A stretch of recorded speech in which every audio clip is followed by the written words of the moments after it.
नमस्कार.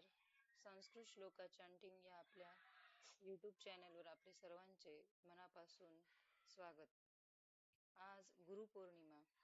गुरुपौर्णिमा हा आपल्या संस्कृतीतील अत्यंत महत्त्वाचा आणि पवित्र सण आहे.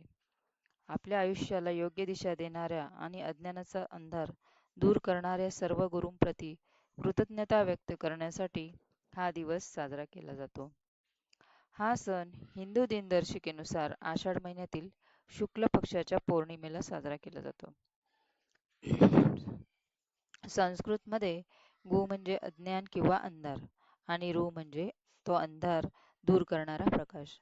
अज्ञानाच्या अंधारातून ज्ञानाच्या प्रकाशाकडे नेणारी व्यक्ती म्हणजेच गुरु होय. गुरुपौर्णिमेला व्यास पौर्णिमा असं देखील म्हणतात. याच दिवशी महाभारताची रचना करणारे महान ऋषी महर्षी वेदव्यास यांचा जन्म झाला होता. वेदव्यासांनी 4 वेदांचे वर्गीकरण केले, 18 पुराणे, महाभारत आणि ब्रह्मसूत्रांची रचना केली. त्यांना जगद्गुरू मानले जाते, म्हणून ह्याच दिवशी सर्वप्रथम व्यासांची पूजा केली जाते. शाळा कॉलेजांमध्ये देखील विशेष कार्यक्रमांचे आयोजन करून शिक्षकांचा सन्मान केला जातो. आई वडील हे आपले प्रथम गुरु असतात, त्यामुळे या दिवशी आई वडिलांची पूजा करून त्यांचे आशीर्वाद घेण्याची देखील परंपरा आहे. विद्यार्थी आणि शिष्य या दिवशी आपल्या गुरूंचे शिक्षकांचे चरण स्पर्श करून आशीर्वाद घेतात आणि त्यांना भेटवस्तू देतात. गुरुपौर्णिमे गुरुर्ब्रह्मा गुरुर्विष्णू गुरुर्देवो महेश्वरः गुरुर साक्षात परब्रह्म तस्मै श्री गुरुवे नमः. गुरु हेच ब्रह्मा, विष्णू आणि महेश आहेत. गुरु हे साक्षात परब्रह्म आहे. अशा गुरूंना माझे कोटी कोटी प्रणाम. या गुरुपौर्णिमेनिमित्त आज आपण गुरुस्तोत्राचे पठण करणार आहोत. गुरुस्तोत्रम.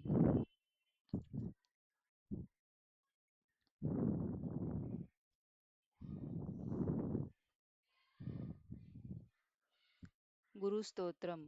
अखंडमण्डलाकारं व्याप्तं येन चराचरं तत्पदं दर्शितं येन तस्मै श्रीगुरवे नमः. अज्ञानतिमिरान्धस्य ज्ञानाञ्जनशलाकया चक्षुरुन्मीलितं येन तस्मै श्रीगुरवे नमः.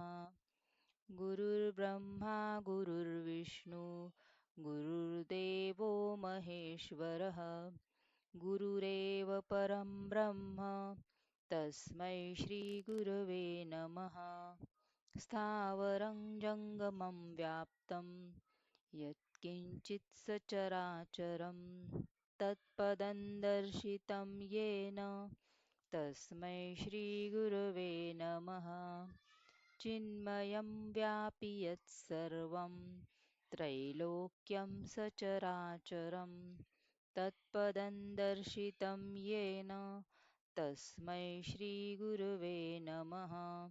सर्वश्रुतिशिरोरत्न विराजितपदाम्बुजः वेदान्ताम्बुजसूर्यो यस्तस्मै श्रीगुरवे नमः. चैतन्यशाश्वतः शान्तो व्योमातीतो निरञ्जनः बिन्दुनादकलातीतं तस्मै श्रीगुरवे नमः. ज्ञानशक्तिसमारूढस्तत्त्वमालाविभूषितः भुक्तिमुक्तिप्रदाता च तस्मै श्रीगुरवे नमः.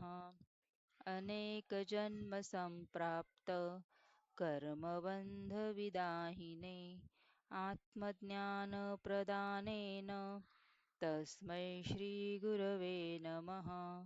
शोषणं भवसिन्धोश्च ज्ञापनं सारसम्पदः गुरोः पादोदकं सम्यक् तस्मै श्रीगुरवे नमः.